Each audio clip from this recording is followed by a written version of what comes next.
Y continuamos hablando de la situación de los médicos en nuestro país y me da gusto saludar a Eduardo Antonio Lara Pérez. Él es académico titular de la Academia Mexicana de Pediatría y director general de la Fraternidad Médica por la Salud AC, Médicos Unidos por México. Muy buenas tardes, Eduardo. Muy buenas tardes, Lidia. Un gusto estar aquí contigo, a tus órdenes. Muchísimas gracias. Estamos hablando de los médicos en lo privado o en lo público. ¿Cuál es la diferencia? ¿Qué es lo más atractivo? Bien, yo creo que para la población que tiene la capacidad de gastar dinero apreciando su salud, pues lo más atractivo es lo particular. ¿Cuál es la razón? Es muy sencillo.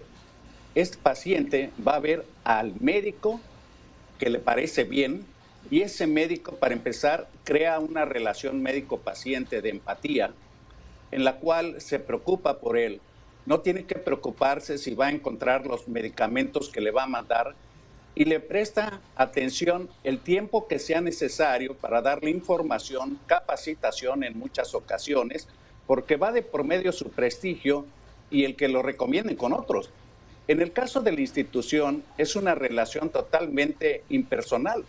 Hay pacientes que llevan años yendo a consultas de control, por ejemplo, y cada mes o cada vez que los citan, pues es un médico diferente el que los va a atender. Y no solamente eso, sino que además los registros o archivos o expedientes se pierden con mucha facilidad, puesto que en México no tenemos aún institucionalmente archivos electrónicos, o sea, historias clínicas digitales. Y entonces se vuelve un problema porque el médico tiene que volver a empezar. Pierde tiempo el paciente, tanto para diagnóstico o tratamiento o ambos. ¿Y cuál sería la diferencia para un médico que trabaja en el sector público y para un médico que trabaja en un sector privado? Bien, la diferencia en el sector público, para empezar, es que él no decide las instalaciones. Si nosotros hiciéramos válida la norma oficial mexicana del metraje y las condiciones de cada consultorio, pues yo creo que muchos consultorios de las instituciones estarían fuera de la norma. Segundo, el insumo, lo que se necesita para poder atender al paciente en el momento de la consulta, pues es un orden, es una limpieza, es una serie de equipo mínimo, básico, como una báscula, un estetoscopio, un baumanómetro, etcétera. Después dedicarle el tiempo que sea suficiente, y eso es prácticamente imposible en médicos. El médico, por ejemplo, de las clínicas familiares ve 40 o 45 médicos en 6 horas. Entonces es imposible siquiera enterarse de cuál es su problema, y más si contamos aún, pues que no tiene lo necesario para poderlo explorar, o al final de la consulta, el médico no es responsable del abasto de medicamentos o de las recomendaciones que se hayan hecho para ello, tanto de exámenes de laboratorio, de gabinete o envíos a un especialista. El médico simplemente prestó una atención con las limitaciones que tiene la institución, y entonces él solamente es responsable de ese paso. Todo lo demás no es de su responsabilidad. Y ya que hacemos esta diferencia, Eduardo, veíamos, por ejemplo, la pandemia evidenció esta falta de insumos, de herramientas, tanto en el sector público como en el sector privado. ¿Qué es lo que falta? Bueno, puede haber muchas opiniones de por medio con respecto a eso. Yo voy a vertir la mía porque siempre he pensado, desde hace décadas, que el manejo de la salud en México es un manejo administrativo mal administrado. Me explico. Lo más importante en el manejo de la salud es la salud pública, es el control y prevención de enfermedades, la atención del primer contacto, no invertir tanto en hospitales. Claro que es importante, es de segundo y tercer nivel, claro que es muy importante, pero no es ni lo más importante, porque en México la mayoría de los padecimientos crónicos que tenemos y que causan la necesidad de tener hospitales de alta especialidad, pues son prevenibles y predecibles. ¿Qué fue lo que pasó? Pues que no se echan a andar los programas en el primer contacto para favorecer la salud, el diagnóstico temprano y el tratamiento adecuado, para evitar esas complicaciones que sabemos que son prevenibles y predecibles. Y estoy hablando específicamente de los problemas de la pandemia. la obesidad, la hipertensión, el síndrome metabólico, que son enfermedades que se achacaron a la alta mortalidad que tuvimos en México y que no era problema de la atención de la salud. Bueno, pues simplemente porque no se ha administrado correctamente. Y luego ya con respecto a la atención de la pandemia, yo creo que siempre fuimos un poco atrás, un poco atrás, un poco atrás de las necesidades, en lugar de ir previendo, ir siempre adelante, adelante, adelante y que no nos llegaran los acontecimientos tan catastróficamente. A eso me refiero yo con la administración. Hemos visto, y bueno, ha habido muchísimas reacciones y me gustaría conocer tu opinión sobre la llegada de los médicos cubanos al país. Ya escuchábamos algunas posturas que mencionan es que no tenemos la certeza de que realmente sean médicos. Es la tercera vez que llegan médicos de la isla y la verdad, en las anteriores no hemos visto algún cambio. ¿Cuál sería tu opinión al respecto?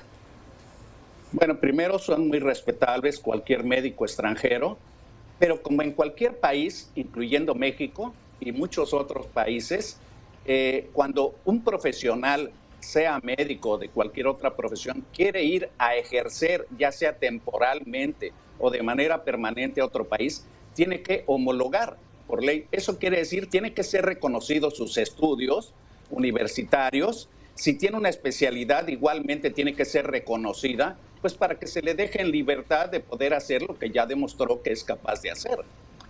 Es muy peligroso y además ilegal porque está plasmado en la Constitución.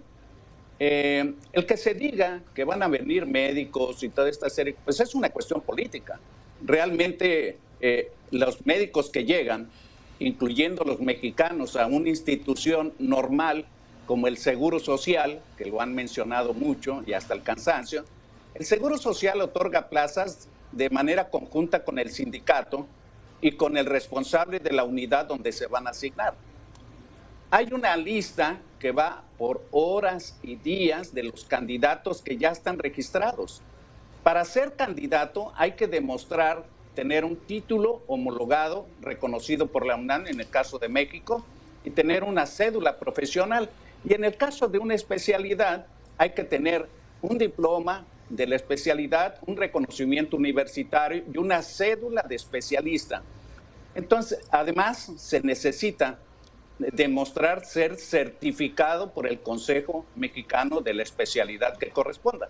Entonces, veo muy difícil que cualquier médico que le digan que están abiertas las plazas y que pueden ir y que se pueden inscribir y que les van a dar una plaza, seguramente los van a agregar a una lista de suplentes que tiene el sindicato, que es el que rige el que el médico pueda ejercer en una institución, y las instituciones junto con los sindicatos más la institución pues guarda determinadas plazas sin basificar a los pacientes, sin basificar a los médicos. Ahí está el ejemplo de los médicos mexicanos que se utilizaron por urgencia en la pandemia y que al terminar su contrato pues no solamente no fueron basificados, sino ni siquiera fueron ingresados al sistema de salud, y estamos hablando de cientos.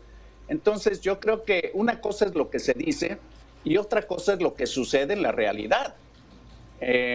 Ahora con esto que se puso en la plataforma del gobierno, la solicitud de 13,700 y tantas vacantes para médicos, pues van 9,000 y tantos y nada más les contestan que ya están y que les van a dar una información, pero eso no quiere decir ni que van a trabajar, ni que tienen un contrato, y seguramente van a ingresar a un sistema sindical en el cual tiene más derecho el que tenga más antigüedad como suplente. Quiere decir que primero tiene que entrar a trabajar como suplente y después le dan una base. Hay médicos especialistas en instituciones, en ciudades incluso, que llevan 4 y 5 años trabajando como temporales, como eventuales, como 08, como se dice en el Seguro Social, sin que hayan sido basificados. Entonces, una cosa es lo que se dice. Y en el caso de los médicos cubanos, pues que sean bienvenidos, si así lo consideran, y que demuestren lo que se necesita y lo que se le pide a un mexicano normal, sea un médico general o sea un médico especialista, y pues bienvenidos. Y preguntarte como conclusión, por ejemplo, en las mañaneras el presidente ha mencionado y se justifica que hay médicos que no quieren irse a estas zonas rurales o estas zonas que son foco rojo por la inseguridad. La verdad, honestamente, ¿quién iría a estas zonas cuando el sueldo pues no es más de 10,000 pesos o poco más de 10,000 pesos? ¿Cuál sería tu opinión?